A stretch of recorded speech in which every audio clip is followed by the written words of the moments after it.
നമസ്തേ. ശ്രീമദ് ഭാഗവതത്തിൽ 24 ഗുരുക്കന്മാർ നമ്മളെ പലതും പഠിപ്പിക്കുന്നു.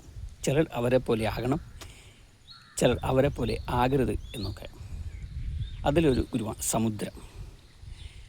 സമുദ്രം മഴക്കാലത്ത് നല്ലവണ്ണം വെള്ളം കയറുമ്പോൾ അഹങ്കരിച്ച് വലുതാകുന്നില്ല. വേനൽക്കാലത്ത് വെള്ളം വറ്റുമ്പോൾ ചെറുതാവുകയും ഇല്ല എന്നുള്ളതാണ്. അതുപോലെ തന്നെയാണ് നമ്മൾ ജീവിതത്തിലും വേണ്ടത്. നമുക്ക് സമ്പത്തും സൗന്ദര്യവും സകലവിധത്തിലുള്ള ഐശ്വര്യങ്ങളും ഒക്കെ വന്നു ചേരുമ്പോൾ അതിൽ മതിമറന്ന് അഹങ്കരിക്കരുത്. ചിലപ്പോൾ അസുഖം കൊണ്ട് ശരീരത്തിൻ്റെ സൗന്ദര്യം അല്ലെങ്കിൽ പല വിഷമം കൊണ്ട് സമ്പത്ത് ഒക്കെ നഷ്ടപ്പെട്ടേക്കാം. എന്നാൽ അവയിൽ ഒക്കെ നമ്മൾ മാനസികമായി തകരുകയും അരുത്. ജീവിതത്തിൽ സുഖദുഃഖങ്ങൾ നാണയത്തിൻ്റെ വശങ്ങൾ പോലെയാണ് എന്നുള്ള ഭാവത്തിൽ കണ്ട് നമ്മൾ എല്ലാത്തിനെയും നേരിടുവാനുള്ള മനക്കരുത്ത് സമ്പാദിക്കണം.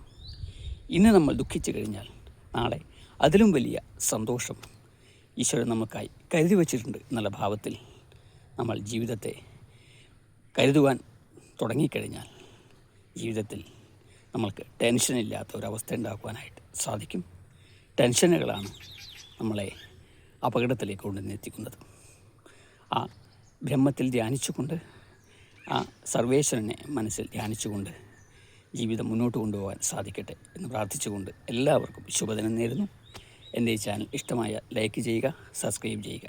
നമസ്തേ.